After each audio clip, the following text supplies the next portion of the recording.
Breaking news చూస్తున్నాం. AP ప్రభుత్వం కీలక నిర్ణయం తీసుకుంది. ముగ్గురు ఐఏఎస్ అధికారులను బదిలీ చేసింది.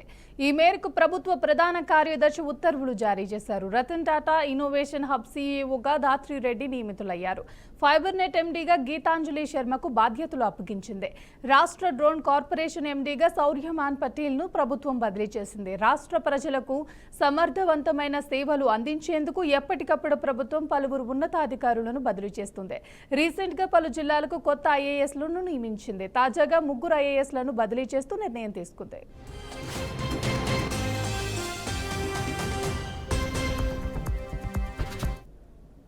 ఇదే అంశానికి సంబంధించి పూర్తి సమాచారాన్ని మా ప్రతినిధి కృష్ణ అందిస్తారు.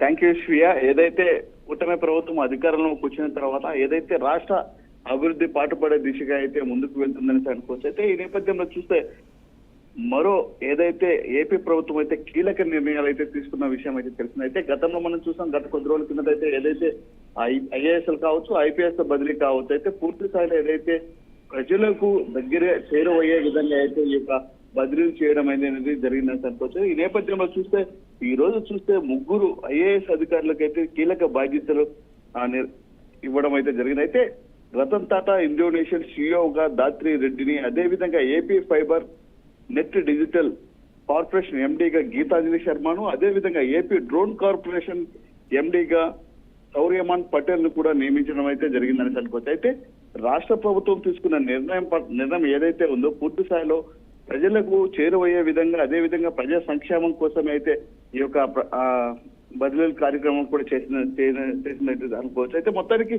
రాష్ట్ర ప్రజలకు సమర్థవంతమైన సేవలు అందించడానికి ఎప్పటికప్పుడు ప్రభుత్వము పలువురు ఉన్నతాధికారులు కూడా బదిలీ చేసిన కార్యక్రమం అయితే మనం చూస్తాం. అయితే ఈ నేపథ్యంలో చూస్తే గత 2 రోజుల కిందట జరిగినట్టు ఐఏఎస్ ఐపీఎస్ కావచ్చు, అదేవిధంగా ఈ రోజు జరిగినటువంటి ముగ్గురు ఐపీఎస్లకి ఐఏఎస్లకు పదోన్నతులు కావచ్చు. పూర్తి స్థాయిలో చూస్తే ఏదైతే కూటమి ప్రభుత్వం అధికారంలో వచ్చిన తర్వాత ఏదైతే రూపకృతిలో ఉన్నటువంటి ఏదైతే అంశాలు కావచ్చు, అదేవిధంగా ఒక్కొక్కటిగా కూడా అది నెరవేర్చుకున్న దిశగా అయితే ముందుకు వెళ్తున్న తరుణం అయితే మనం చూస్తున్నాం. అయితే ఈ నేపథ్యంలో చూస్తే రీసెంట్ గా పలువురు జిల్లా అదేవిధంగా ఎస్పీలు కూడా మార్చారు, అదేవిధంగా కీలక బాధ్యతలు కూడా ఇచ్చారు అనేసి అనుకోవచ్చు. అయితే ఈ రోజు చూస్తే పూర్తి స్థాయి అయితే ఏపీ ప్రభుత్వం తీసుకున్న ముగ్గురిని పదోన్నత కల్పించేసి, అదేవిధంగా ఏదైతే రతన్ టాటా కావచ్చు, ఏపీ ఫైబర్ నెట్ కావచ్చు, అదేవిధంగా డ్రోన్ కార్పొరేషన్ కావచ్చు, ఏ కీలకమైన పదవులు కూడా రాష్ట్ర ప్రభుత్వం అయితే కట్టబెట్టిన విషయం కూడా పూర్తి స్థాయి అయితే తెలుస్తుంది. శ్రియా,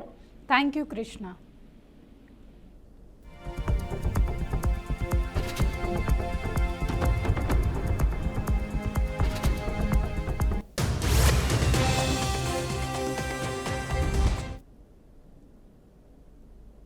బీఆర్ఎస్ పార్టీపై ప్రభుత్వ విప్ ఆది శ్రీనివాస్ తీవ్ర స్థాయిలో విరుచుకుపడ్డారు. రైతులకు సరిపడా యూరియాను ఇవ్వని కేంద్రాన్ని ఎందుకు ప్రశ్నించడం లేదని నిలదీశారు. రైతుల పక్షాన మోదీని, కేంద్రాన్ని భారత రాష్ట్ర సమితి నేతలు ఎందుకు నిలదీయడం లేదని ప్రశ్నించారు. అవినీతి కేసులో ఇరుక్కున్న ఆ పార్టీ నేతలు బీజేపీకి భయపడుతున్నారని ఆరోపించారు. కేంద్రాన్ని ప్రశ్నిస్తే కేసులు బిగుసుకుంటాయన్న భయం బీఆర్ఎస్ నాయకుల్లో ఉందని వ్యాఖ్యానించారు.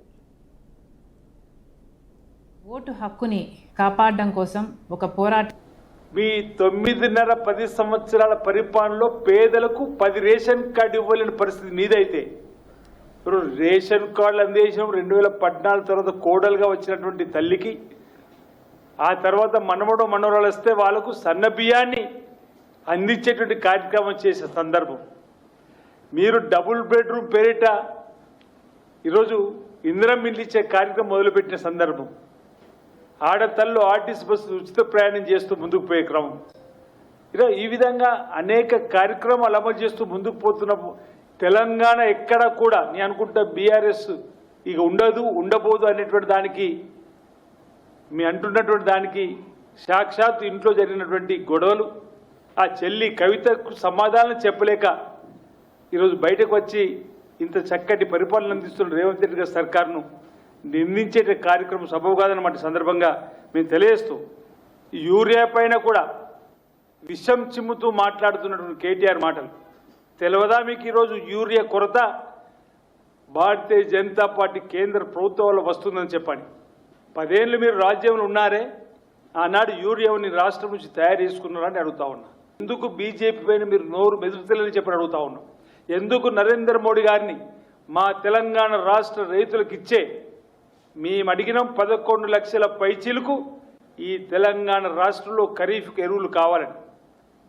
మీరు అల్లాడి చేసింది 9,80,000 యూరియా మెట్రిక్ టన్నులు అయితే ఎందుకు సకాలంలో ప్రతి నెల యూరియాను మాకు ఇస్తలేమని చెప్పని ప్రభుత్వం అడుగుతున్న పక్షంలో ప్రతిపక్షంలో ఉన్న మీరు మీ కేసీఆర్ గారు ఎందుకు రైతుల పక్షాన భారతీయ జనతా పార్టీ కేంద్ర ఎన్నికల సంఘం పనితీరుపై ఏపీ కాంగ్రెస్ అధ్యక్షురాలు వైఎస్ షర్మిల సంచలన ఆరోపణలు చేశారు. భారత రాజ్యాంగం కల్పించిన ఓటు హక్కును కాపాడాల్సిన ఎన్నికల సంఘమే ప్రధానమంత్రి నరేంద్ర మోదీ చేతిలో బందీగా మారిందని, బీజేపీకి ఎన్నికల ఏజెంట్గా పనిచేస్తున్నారని ఆమె తీవ్రంగా విమర్శించారు. దేశంలో ప్రజాస్వామ్యాన్ని, రాజ్యాంగాన్ని కాపాడుకోవడం కోసం ప్రజలంతా పోరాడాల్సిన సమయం ఆసన్నమైందని పిలుపునిచ్చారు. ఓటు హక్కుని కాపాడడం కోసం ఒక పోరాటం చేయాల్సిన అవసరం వచ్చింది. భారతదేశ రాజ్యాంగం మనందరికీ ఓటు హక్కునిచ్చింది, మన నాయకుల్ని మనమే ఎన్నుకోవడానికి. ఆ ఓటు హక్కుని కాపాడాల్సిన బాధ్యత ఎలక్షన్ కమిషన్ ఆఫ్ ఇండియాకి ఉంది. ఎన్నికలు స్వేచ్ఛగా, నిష్పక్షపాతంగా నిర్వహించాల్సిన బాధ్యత ఉంది. కానీ ఎలక్షన్ కమిషన్ ఆఫ్ ఇండియా ఈరోజు బీజేపీ మోడీ గారి చేతిలో బందీ అయ్యింది.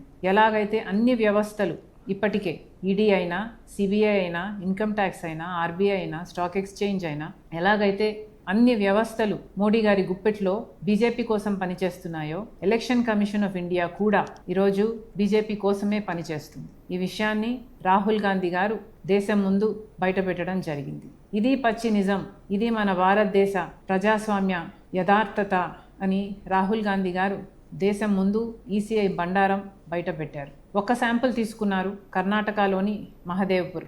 దాంట్లోనే 1,00,000 దొంగ ఓట్లని నమోదు చేశారు.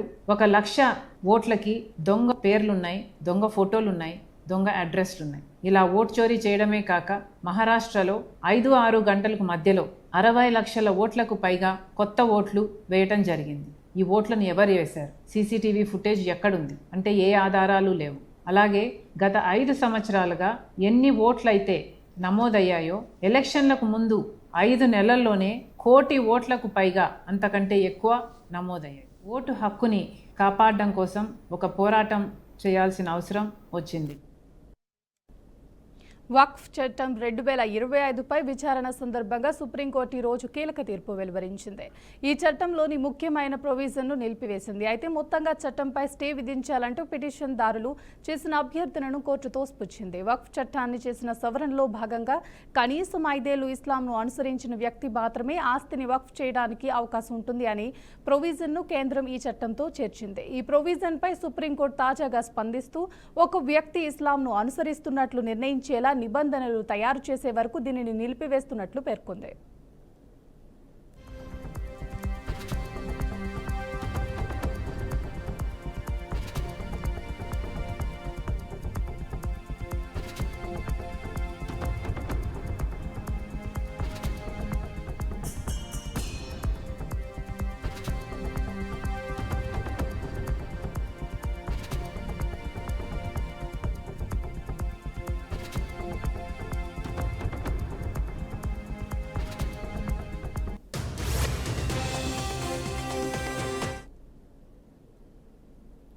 సిద్దిపేట జిల్లా ములుగు మండలం లక్ష్మక్కపల్లి వెరిటాస్ సైనిక్ పాఠశాలలో అమానుష ఘటన వెలుగులోకి వచ్చింది. విద్యాబుద్ధులు నేర్పాల్సిన గురువే ఓ విద్యార్థిని లైంగికంగా వేధించాడు. అంతేకాదు ఈ దారుణాన్ని దండించాల్సిన ప్రిన్సిపల్ వత్తాసు పలికాడు. ఎవరితోనైనా చెబితే రెడ్ టీసీ ఇస్తామని బెదిరించాడు. మొదట్లో ఎవరికీ చెప్పకపోయినా రోజురోజుకి ఆ కీచకుడి వేధింపులు పెరుగుతుండటంతో తల్లిదండ్రులకు పేపర్ మీద విషయాన్ని రాసి ఇచ్చింది. దీంతో తల్లిదండ్రులు పోలీసులకు ఫిర్యాదు చేశారు. ఘటనపై కేసు నమోదు చేసిన పోలీసులు కీచక ఉపాధ్యాయుడిని అరెస్ట్ చేసి రిమాండ్కు తరలించారు.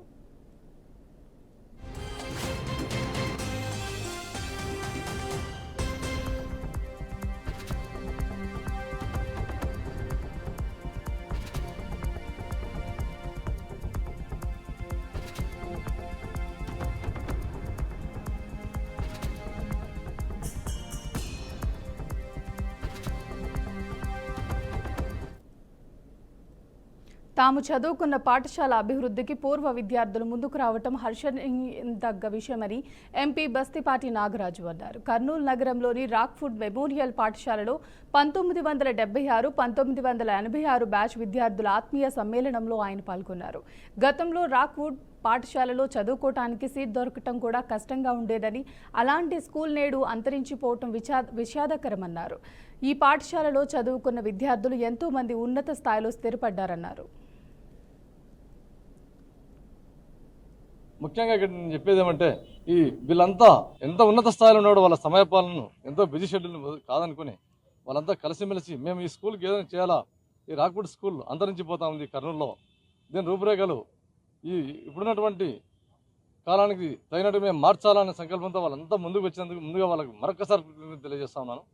కాబట్టి రాక్వుడ్ స్కూల్లో చదివినటువంటి పూర్వ విద్యార్థుల నిర్ణయం మేరకు వాళ్ళందరూ కలిసి ఏ నిర్ణయం అయితే తీసుకుంటారో వాళ్ళ అభిప్రాయాలను మేము పరిగణలోకి తీసుకొని, ఎందుకంటే వాళ్ళు ఇది రకరకాలుగా అన్యాక్రాంతమయ్యే దినాలు వచ్చాయి అని చెప్పి బాధపడడం జరిగింది. అందులో భాగంగా వారందరూ కలిసి ఏ నిర్ణయం తీసుకుంటే ఆ నిర్ణయాన్ని మేము ప్రభుత్వం దృష్టికి తీసుకెళ్ళి ఖచ్చితంగా వాళ్ళ ఆకాంక్షల మేరకు, వాళ్ళ కోరికల మేరకు గౌరవ కలెక్టర్ గారికి దృష్టికి తీసుకెళ్ళి దీన్ని ఆ విధంగా తీర్చిదిద్దుతామని చెప్పేసి తెలియజేస్తా ఉన్నాను. ఎందుకంటే ఇదివరకు ఇక్కడ ఏ విధంగా అయితే రాక్వుడ్ స్కూల్ అని ఉండి రాక్వుడ్ స్కూల్లో సీట్ దొరకాలంటే ఎంత కష్టంగా ఉండేదో ఆ రోజుల్లో మాకందరికి తెలిసిన విషయమే. కాబట్టి దీన్ని రాబోయే రోజుల్లో కూడా ఒక విద్యా సంస్థగానో లేకపోతే ఒక స్టడీ సర్కిల్ గానో ఒక లైబ్రరీ గానో మార్చాలని వీళ్ళంతా ఆకాంక్ష. అనంతపురం జిల్లా నాగలగుడ్డం తండాకు చెందిన రామకృష్ణ మృతి సంచలనం రేపుతోంది. పేకాట ఆడుతూ పోలీసులకు పట్టుబడిన రామకృష్ణ సింగనమల ప్రభుత్వ ఆసుపత్రిలో చికిత్స పొందుతూ ప్రాణాలు కోల్పోయాడు. మృతదేహాన్ని స్కెచ్చర్పై పెట్టుకుని పోలీస్ స్టేషన్ ఎదుట కుటుంబ సభ్యులు ధర్నాకు దిగారు. నిన్న పేకాట స్థావరాలపై దాడిలో రామకృష్ణను పోలీసులు పట్టుకున్నారు. ఈ ఉదయం స్టేషన్కు పిలిపించి కొట్టారని బంధువులు తీవ్ర ఆరోపణలు చేస్తున్నారు. పోలీసులు కొట్టడమే రామకృష్ణ మృతికి కారణమంటూ కుటుంబ సభ్యులు ఆగ్రహం వ్యక్తం చేస్తున్నారు. దీంతో సింగనమల పోలీస్ స్టేషన్ ఎదుట ఉద్రిక్త వాతావరణం నెలకొంది.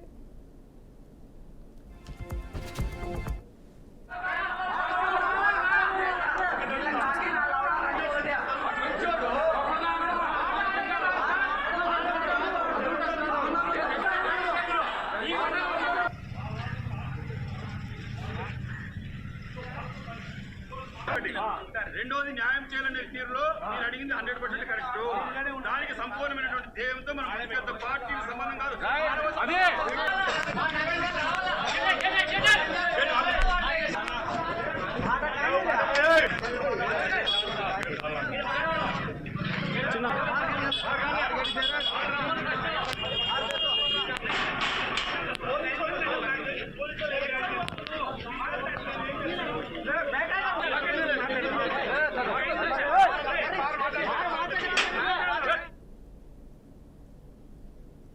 వైసీపీ హయాంలో రాష్ట్రంలో ప్రారంభించిన 5 ప్రభుత్వ మెడికల్ కాలేజీల అంశంపై మాజీ మంత్రి విడుదల రజని ఆసక్తికర వ్యాఖ్యలు చేశారు. చరిత్ర చెరిపేస్తే చెరగదు అంటూ ఆమె ఎక్స్ వేదికగా ఒక పోస్ట్ చేశారు. వైసీపీ ప్రభుత్వంలో తీసుకున్న కీలక నిర్ణయాలను, సాధించిన ప్రగతిని ప్రజల ముందు ఉంచే ప్రయత్నం చేశారు. సరిగ్గా 2 ఏళ్ల క్రితం అంటే 2023 సెప్టెంబర్ 15న వైసీపీ ప్రభుత్వ హయాంలో ఒకేసారి 5 ప్రభుత్వ వైద్య కళాశాలలను చారిత్రాత్మక రీతిలో ప్రారంభించామని తెలిపారు. విజయనగరం, రాజమండ్రి, ఏలూరు, మచిలీపట్నం, నంద్యాల పట్టణాల్లో ఈ కళాశాలలు ప్రారంభమైనట్లు తన పోస్టులో పేర్కొన్నారు. ఈ మెడికల్ కాలేజీల ఏర్పాటును కేవలం విద్యా సంస్థల ప్రారంభోత్సవంగా చూడకూడదని విడుదల రజని అభిప్రాయపడ్డారు. ఇవి కేవలం కాలేజీలు కావు, రాష్ట్ర ప్రజల ఆరోగ్య భవిష్యత్తు కోసం వైఎస్ జగన్ తీసుకున్న చారిత్రాత్మక నిర్ణయం. ఇది వైసీపీ ముద్ర అని ఆమె తన పోస్టులో స్పష్టం చేశారు.